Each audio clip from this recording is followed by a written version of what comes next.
In 1942, the United States of America learned from Rudolf Verba and Alfred Wetzler, two escapees of Auschwitz, of the existence of the camp. This sparked a 2-year debate as of what to do with the knowledge of the atrocities being committed there. In 1944, the World Jewish Congress and the War Refuge Board requested that the U.S. bomb Auschwitz-Birkenau.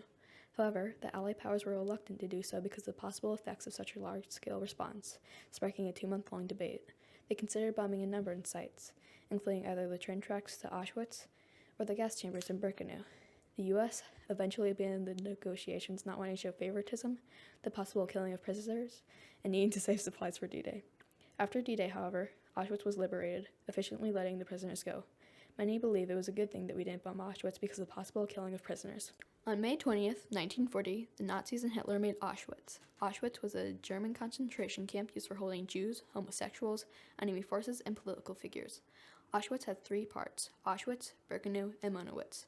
Birkenau is the extermination camp. This is where they would kill the prisoners. Monowitz was the labor/work camp, and Auschwitz was the main camp. In 1942, the U.S. and Britain were informed by Rudolf Verba and Alfred Wetzler of the mass murder at Auschwitz-Birkenau. They provided photo proof and told stories of what they saw when they were prisoners there.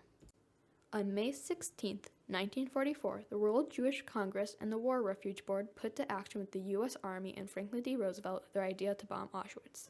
The World Jewish Congress is a world organization that represents the Jewish people. The War Refuge Board represents the official issue of giving relief and rescue to victims of Nazis in World War II. This idea came up 2 years after they learned what was going on at Auschwitz. In 1942 to 1944, there was a debate of should the U.S. and Britain bomb Auschwitz. After this 2-year-long debate, they decided to bomb Auschwitz-Birkenau. They wanted to bomb the train tracks or the gas chambers. On September 13, 1944, the U.S. tried to bomb Auschwitz. A prisoner there at the time of the bombing, Elie Wiesel, writes, quote, "We were no longer afraid of death. At any rate, not of that death. Every bomb filled us with joy and gave us a new confidence in life." End quote. They ended up failing, bombing less than 5 miles away from Auschwitz-Birkenau, bombing the IG Fabrin synthetic oil and rubber works, killing 40 prisoners in 15 hours. The debate of should the U.S. bomb Auschwitz still lasts to this day.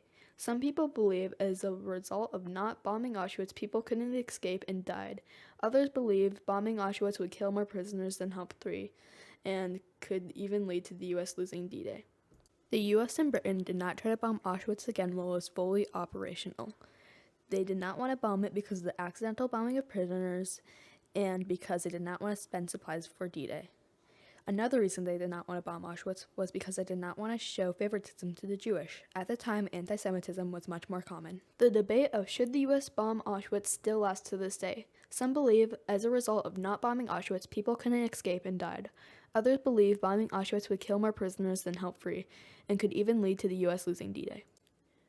For example, David S. Wyman said, quote, "Authenticated information that Nazis were systematically exterminating European Jewry was made public in the United States on November 1942. President Roosevelt did nothing about the mass murder for 14 months, then moved only because he was confronted with political pressures he could not avoid and because his administration stood on the brink of nasty scandals over its rescue policies."